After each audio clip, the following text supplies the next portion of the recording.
black cells beneath the red keep stank of rot and damp, the kind of ancient filth that even kings forgot existed. Eddard Stark sat on the floor with his back against cold stone, his wrists raw from iron shackles. His gray eyes, though tired and sunken, still held the sharpness of the north, the clarity of snow on a winter morning. Weeks had passed since his fall from grace, but honor clung to him like a second skin, even in the dark. He had been silent for days, perhaps longer. Time bled in the dark.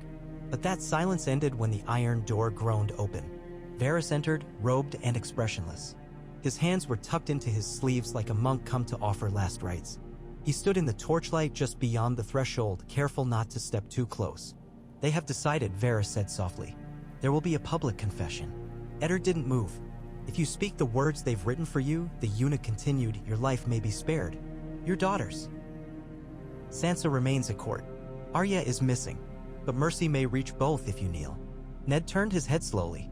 His voice cracked from disuse but did not waver. "I will not kneel to liars." Varys took a step closer, voice lowered. "You may still save them. Even broken men can barter peace for those they love." Ned rose slowly. His chains clinked, his breath catching, but he stood, taller than he had in days. "I was promised justice. If the city still remembers what that word means, then I invoke my right. Trial by combat." Varys froze. The silence was absolute. Even the torches seemed to hesitate in their crackle.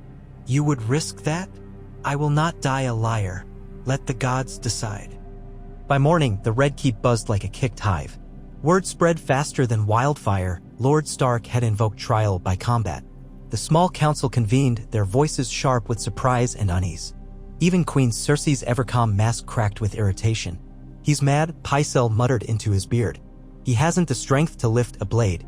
"He has the right," said Cersei through clenched teeth. Prince Joffrey grinned from the Iron Throne like a boy who'd just set fire to something valuable. "Let him fight. We'll send Ser Gregor. Let the traitor be crushed." Jaime leaned against a pillar nearby, golden armor gleaming. "He'll never survive." "He doesn't need to," Cersei replied. "He just needs to die without a martyr's song." The decision had been made public. In the courtyards of the Red Keep, soldiers whispered. In the halls of the Great September, Septons prayed louder than usual, unsure which gods would be offended by what was coming. And in the Tower of the Hand, Sansa Stark wept behind locked doors, believing her father had signed his own death. Meanwhile, preparations began. Cersei moved like a general cloaked in roses, issuing orders with silken cruelty. She named Ser Gregor Clegane, the Mountain, as the crown's champion without hesitation. He would not kill Eddard Stark. He would erase him. Across the city, there were murmurs of defiance, some from northern retainers, some from Baratheon loyalists, and even a few from the City Watch. But the Queen had expected this. The show of law would silence them more than any sword. In a small council chamber, Peter Baelish simply smirked. "Let the Northmen swing a sword," he said. "The crowd loves blood even more than truth." The day of the trial dawned with a stillness that unsettled even the birds. The throne room had been transformed into a makeshift arena, cleared of thrones and tapestries. Golden sunlight streamed through narrow windows, casting long beams across the polished stone floor. Ned Stark entered under heavy guard but walked on his own. The chains had been removed. He wore no armor, only a leather jerkin, gray wool, and the dire wolf of House Stark stitched at his shoulder. A sword had been set aside for him, familiar but foreign. His own blade, ice, had not been returned. Across from him stood the Mountain. A giant in every sense, Clegane's armor groaned as he moved. His helm was shaped like a snarling beast, and his blade, taller than a man, rested easily in his grip. Ned did not flinch. From her vantage above, Cersei smiled. From his throne, Joffrey howled with laughter. A hush fell as Grand Maester Pycelle stepped forward and raised a scroll. "By the law of the Seven and the custom of the realm," he intoned, "Lord Eddard Stark stands accused of high treason against the crown. He demands trial by combat. Let the gods decide." The chamber murmured. Ned stepped forward, lifting the offered sword.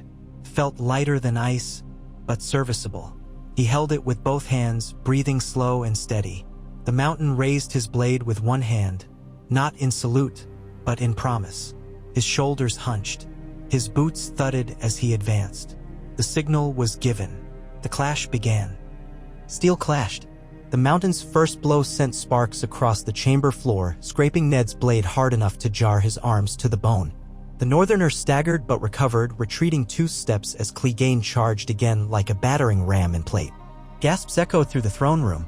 Courtiers held their breath. Sansa sobbed somewhere unseen. Clegane raised his sword high for the killing stroke. The doors to the throne room burst open. The crash silenced everything. Even Gregor Clegane froze mid-swing.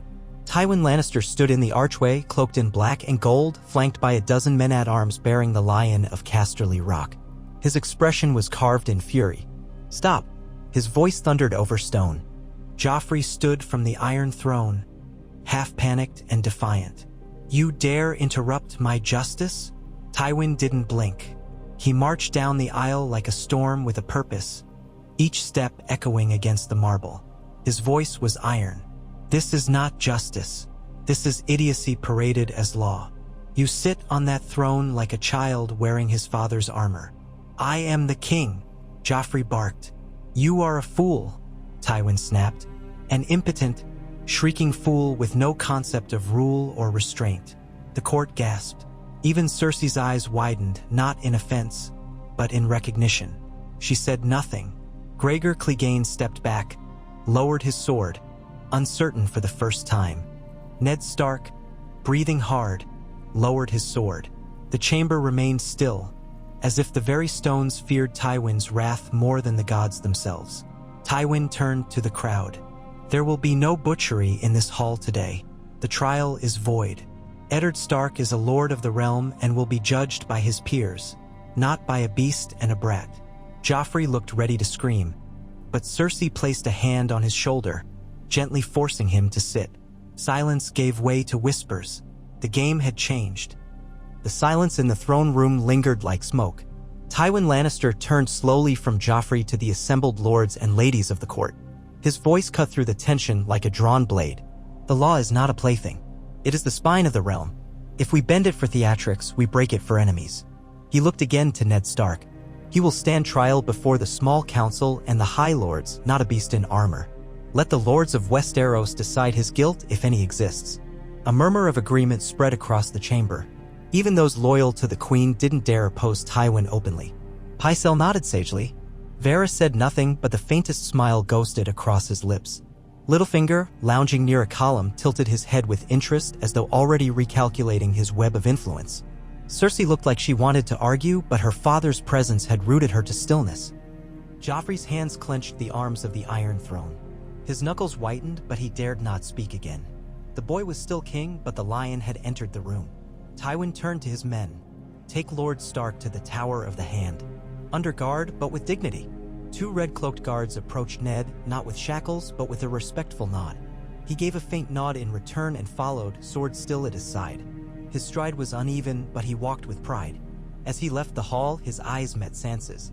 She was hidden behind a pillar, escorted by a septa, her tear-streaked face half-shocked, half-hopeful. Ned gave the smallest of nods. He wasn't dead.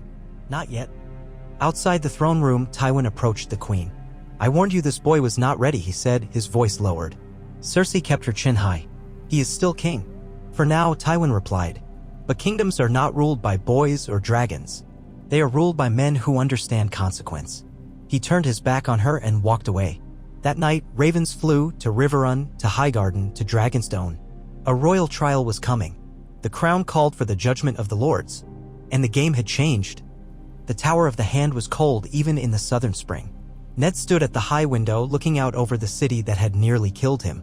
The Blackwater Bay glittered beyond the rooftops, ships bobbing in the harbor like toys in a basin.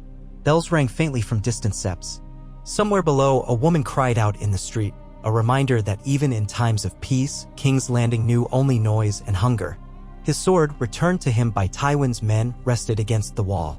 Not ice, but serviceable enough. He thought of Robb, of Winterfell, of the Godwood, the smell of weirwood sap, the crunch of snow, and of Catelyn, fierce as any dire wolf, now far from his reach. A knock came at the door. The steward bowed low. "My lord, ravens have been sent to the great houses. You are to stand trial in 12 days. Lords paramount are invited to attend." Ned nodded. "And the queen? She has said nothing publicly, my lord, but she is watching." Ned closed his eyes. "Of course she is." That evening, a raven arrived in Riverrun. Catelyn Stark read the sealed message twice, her hands shaking only slightly. Then she summoned Ser Brynden Blackfish and called her banners. Another raven flew to Winterfell. Robb read the words by candlelight, seated in the great hall beneath the direwolf banners of House Stark. His face was still unreadable, but when he stood, his voice rang with command. "Send word to the bannermen. If they try to kill him again, we ride south." Far to the east, at Dragonstone, Stannis Baratheon read the same letter with a grimace. "Treason," he muttered, but even Stannis could not ignore that the realm now watched. And perhaps for once, justice would not be buried beneath Lannister gold. In Highgarden, Mace Tyrell laughed at the raven until his mother, Olenna, silenced him with a look. "If the wolf lives," she said, "the lions may bleed." And in the Eyrie, Lisa Arryn tore the message to pieces, screaming that she would not be dragged into the wars of wolves and lions. But her maester had already sent a second copy to her son's bannermen. The lords were listening. The game, once rigged, now shifted. Castle Black was cold even by northern standards. The wall loomed behind it like a frozen god, unfeeling and immense. Wind howled through the watchtowers, carrying with it the scent of pine and snow and a message wrapped in black wax. Jon Snow stood in the rookery with the scroll in hand, eyes frozen as the words sank in. Samwell Tarly hovered beside him, lips pressed tight with worry. "He's alive," Jon muttered. "He's alive, Sam. He demanded trial by combat." Sam nodded, not smiling. "But against Ser Gregor? That's a death sentence." Jon's grip tightened on the parchment. It was, until Tywin stopped it. He's going to face the High Lords instead. "And that's good?" Sam asked, breath pluming in the cold air. "No," Jon said. "It means they're playing the long game. They want him broken before they kill him." He stared out at the snow, the wall casting a shadow over the yard. "I can't stay here," Jon whispered. "If they kill him and I do nothing." "You swore an oath," Sam said quietly. "I swore to the Night's Watch," Jon growled, "not to let my family be butchered by lions." Far away, across storm-lashed battlements and smoking braziers, Dragonstone braced for omens. Stannis Baratheon stood alone at the edge of the stone balcony, the sea raging beneath him. Behind him, Melisandre stepped silently through the firelight, red robes rippling in the wind. "The wolf lives," she said simply. "The flame showed me." Stannis didn't turn. "He has too many enemies." "He has the North," she replied, "and fire walks in his bloodline. I am the rightful king." "Yes," Melisandre said, eyes glowing. "But you are not the only piece on the board. The lion roars too loudly. The wolf gathers its pack. The dragon sleeps. And in the cold, I see a shadow with your face." Stannis turned slowly. "You saw that?" "I did. And I burned what came after." They waited until nightfall. The mess hall was empty save for a few dozing stewards. Ghosts padded silently behind them as Jon and Sam slipped into the yard, cloaks drawn tight. Jon had packed light, bread, salted meat, flint, and a blackened dagger. Longclaw hung at his side, hidden beneath a weathered wool coat. "Are you sure about this?" Sam whispered. "No," Jon answered. "But I know I'd never forgive myself if I stayed." They passed through the stables, where Jon's horse was already saddled. Sam had found an older gelding, slow but sturdy. No one stopped them. No horns sounded. Castle Black was watching the wall, not the gate. They rode out under cover of moonlight southward into the haunted forest, bound not for glory, but for blood and honor. They traveled fast and quiet for 2 days, keeping to the woods and animal trails. Jon knew how to ride low, how to cover tracks, skills half remembered from watching wildlings in the snow. Sam struggled, but he followed. On the 3rd day, they met an old trader on the road. He spoke of movement in the south, of ravens flying from every castle, of northern bannermen marching, and rumors of Riverrun's gates being sealed. "They say the Wolf Lord's son has called his banners," the man said, lighting a pipe. "The boy in the north rides south like winter itself." Jon stared into the fire that night, the man's words still echoing in his skull. Robb had marched. Winter was coming, and this time it wore a sword. The Tower of the Hand was quiet when the spider came. Varys slipped through the door like mist, robes whispering in the torchlight. Ned sat near the hearth, eyes lost in flame. The silence between them stretched, unbroken by chains or guards. For once, the room was empty of watchers. "There may be hope," Varys said at last. Ned glanced sideways, skeptical. "You've said that before. This time, I do not speak in riddles. The tides are turning. Lords are arriving. And not all bow to the lion." He paced slowly. "Lord Renly comes from Storm's End. Lord Hoster's banners have been seen near the Trident. And your son marches from the north." Ned sat straighter. "Robb? 10,000 swords ride under the dire wolf banner, Varys confirmed, his voice calm. He's young, but he has the north behind him. Ned clenched his fists. He should have stayed in Winterfell. Perhaps, Varys said. But perhaps he brings more than war. Perhaps he brings leverage. Ned turned back to the fire. Tell me the truth, Varys. Who do you serve? Varys paused. The realm, he whispered. And tonight, that means you. Winterfell stirred like a waking beast. Snow dusted the courtyards as the Stark vanguard assembled. Riders sharpening steel, smiths hammering chain, wolves howling beyond the walls. The banners of Karstark, Umber, Mormont, and Hornwood snapped in the wind. Jon Snow rode through the gate at dusk, cloaked in black, ghost at his side. Robb was waiting in the yard, sword at his hip, eyes full of questions and fury. They didn't speak at first. They embraced. You left the watch, Robb finally said. I did, Jon replied. I'll pay for it. Later. Robb nodded. Then we ride together. I won't let them take him, Jon. I swear it. And if they do? Jon asked. Robb's voice was ice. Then we burn the capital to the ground. From the ramparts above, Maester Luwin watched the sons of Winterfell reunite, and knew the old gods were not done with the Stark bloodline yet.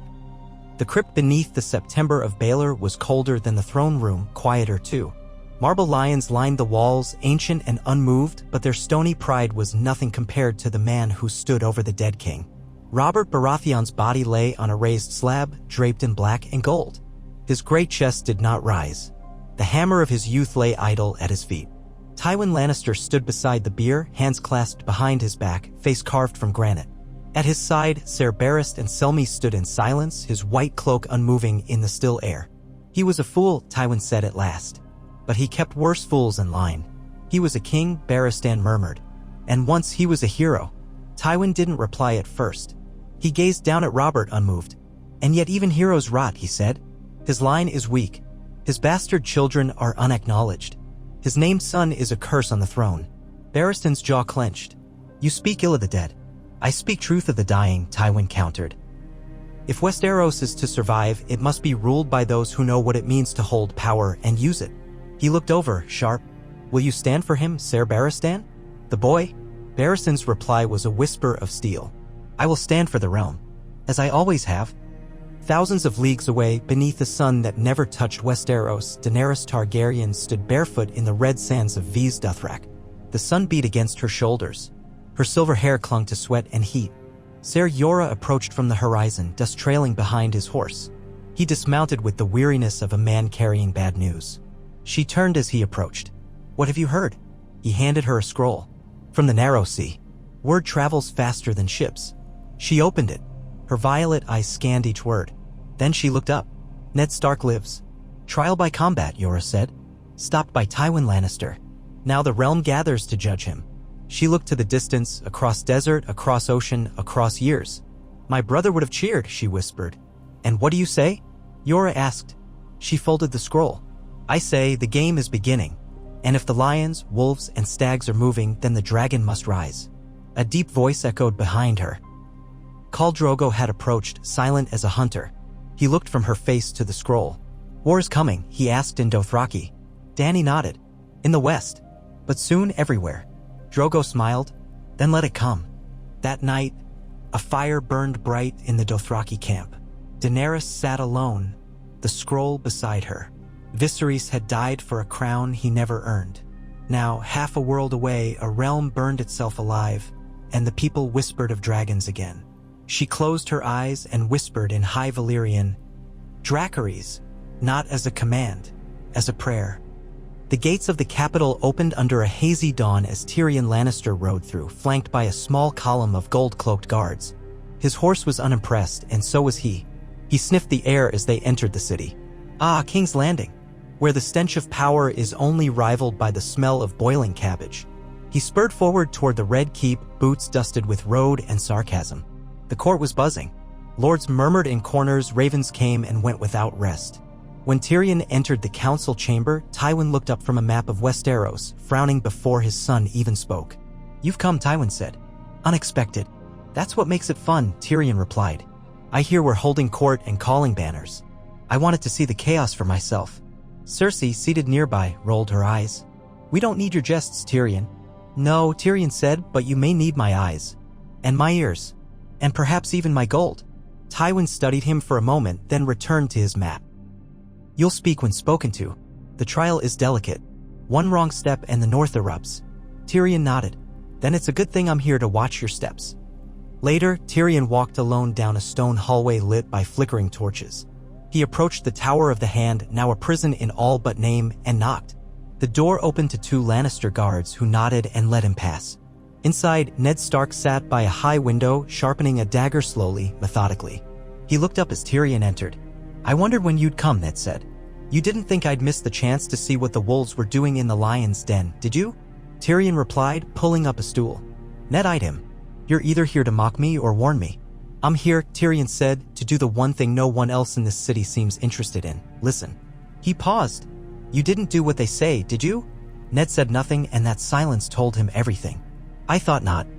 They spoke for an hour about honor, politics, lies, and legacy. Tyrion offered no promises, only observations. My family will do what's best for themselves, he said. But I'm not sure that means what it used to. Ned studied him carefully. What does it mean now? Tyrion stood to leave. I don't know. That's what terrifies me. He paused at the door. Your son is riding south. Ned's hand froze. Rob? Tyrion nodded. And he's not alone. The north is coming. You should live long enough to see that. And then he was gone, leaving only flickering torchlight and quiet steel behind.